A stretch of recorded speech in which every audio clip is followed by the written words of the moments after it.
बांग्लादेश की राजधानी ढाका में अल्पसंख्यक हिंदुओं को चेतावनी दी गई है कि वो मंदिर छोड़कर भाग जाएं, वरना वहां जान से हाथ धो बैठेंगे।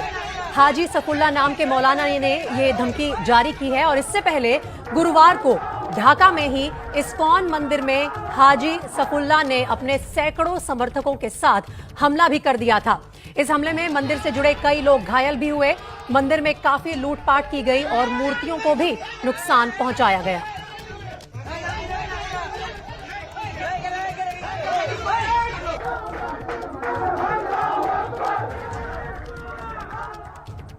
तो काजी सफुल्ला ने आज ये धमकी जारी की है और ढाका के इस्कॉन मंदिर में मेडिकल ऑफिसर हैं रबस्मानी केशव दास। उन्होंने बताया कि किस तरह से अब हिंदुओं को काजी सफुल्ला खुलेआम धमकियां दे रहा है और पुलिस में शिकायत के बावजूद उस पर कोई कार्रवाई नहीं की जा रही है।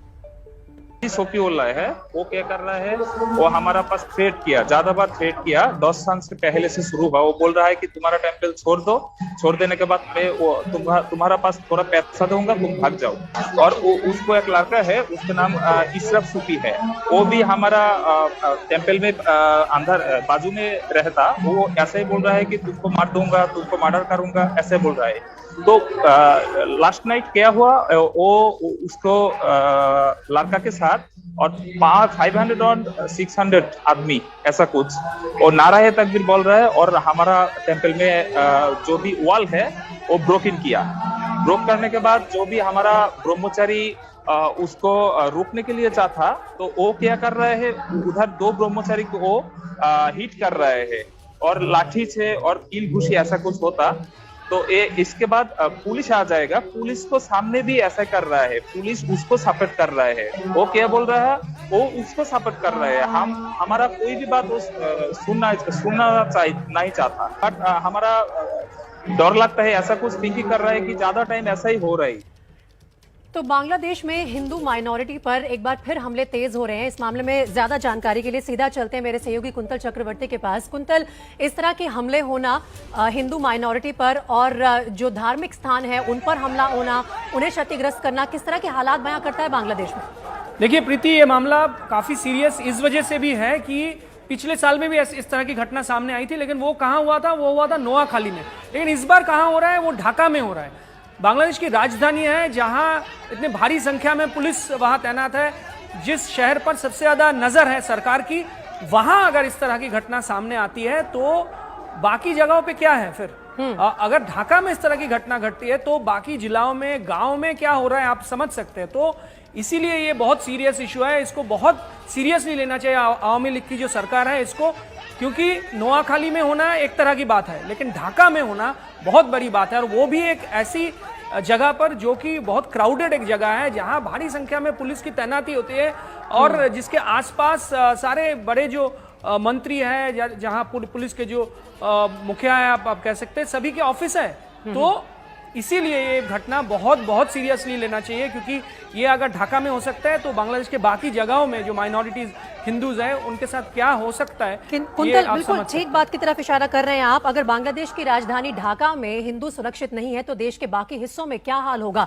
बांग्लादेश में अल्पसंख्यक हिंदुओं पर हो रहे अत्याचार, मंदिरों में तोड़फोड़ को लेकर हिंदुस्तान में भी काफी गुस्सा है, लेकिन देखिए राजनीति इसमें भी अवसर ढूंढ रही है। वो चाहे कांग्रेस पार्टी हो या बीजेपी, बांग्लादेश में हुई घटना को लेकर अपने हित ही साधने में लगी हैं दोनों पार्टी।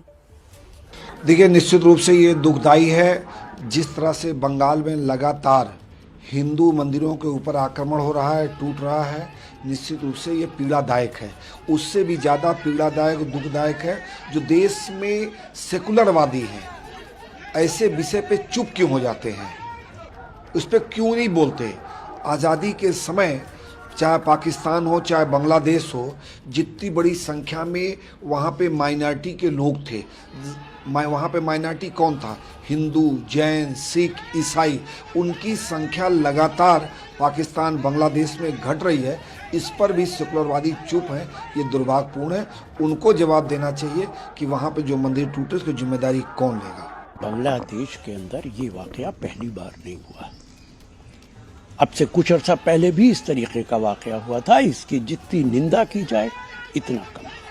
लेकिन बांग्लादेश के प्रधानमंत्री ने कहा था कि भारत के अंदर जो कुछ हो रहा है उसके कारण, उसके रिएक्शन में हमारे यहाँ हो रहा है। हमें इस पे भी विचार करना पड़ेगा। तो देखिए, लगातार हर बड़ी राजनीतिक पार्टी से रिएक्शन आ रहे हैं इस मामले को चलते हुए, और विश्व हिंदू परिषद इस पूरे मामले पर बांग्लादेशी सरकार से भी जवाब मांग रही है। सुनिए। बांग्लादेश के ढाका में स्थित राधा कांत के प्रसिद्ध मंदिर में गौरा पूर्णिमा की जब तैयारी चल रही थी, तब 200 जिहादियों ने जिस प्रकार वहां पर हमला किया, मूर्तियों के साथ तोड़फोड़ की, उपस्थित भक्तों के साथ मारपीट की, वह बहुत दुर्भाग्यपूर्ण है। यह पहली बार नहीं हो रहा। शायद ही कोई ऐसा उत्सव बांग्लादेश में होता होगा जब हिंदू सहनता नहीं होगा, जब डर के साए के अंदर वो अपने उत्सव का आयोजन न करता। बांग्लादेश का प्रशासन, वहां की सरकार इस बात के लिए जवाबदेह है। हिंदू कब तक वहां पर इस प्रकार की स्थिति में जीता रहेगा, कब तक उस पर अत्याचार होते रहेंगे, कब तक मंदिरों पर हमले होते रहेंगे। तो वीएचपी की मांग है कि भारत सरकार इस मामले को गंभीरता से ले और पुरजोर तरीके से उठाए बांग्लादेश की प्राइम मिनिस्टर के साथ। एक बार फिर से चलते हैं कुंतल चक्रवर्ती के पास। कुंतल, आपने खुद कई बार बांग्लादेश का दौरा किया है, आप जानते हैं वहां के जो लोकल हालात हैं। क्या आपसी लोगों में किसी तरह की कोई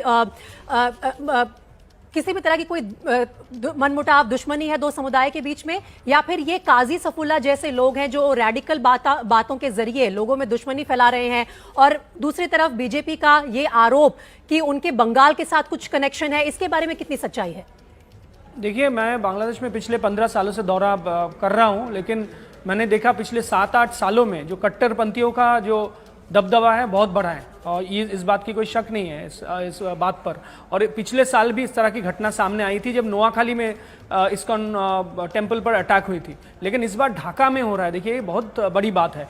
आप हाल ही में अगर देखे होंगे, कई सारे जो लेखक है, जो लिबरल है, उनके ऊपर अटैक हुए हैं, और मंदिर पर ये इस तरह के अटैक ये दूसरी बार हो रही है। और इस तरह के घटना आप बहुत ज्यादा सामने आ रही है पिछले 3-4-5 सालों में। जो तो कट्टरपंथी जो अलग अलग यहाँ ग्रुप्स है, इनका आप डोमिनेंस बहुत बड़ा है। तो इस पर जरूर बांग्लादेश की जो आवामी लीग की जो सरकार है उसको नजर देनी चाहिए, और ये बहुत ही सीरियस इशू है। जी, बहुत ही गंभीर मुद्दा है, और भारत सरकार भी इसे पुरजोर तरीके से उठाए बांग्लादेश की सरकार के साथ। बहुत शुक्रिया आपका कुंतल, हमारे साथ बुलेटिन में जुड़ने के लिए। और आगे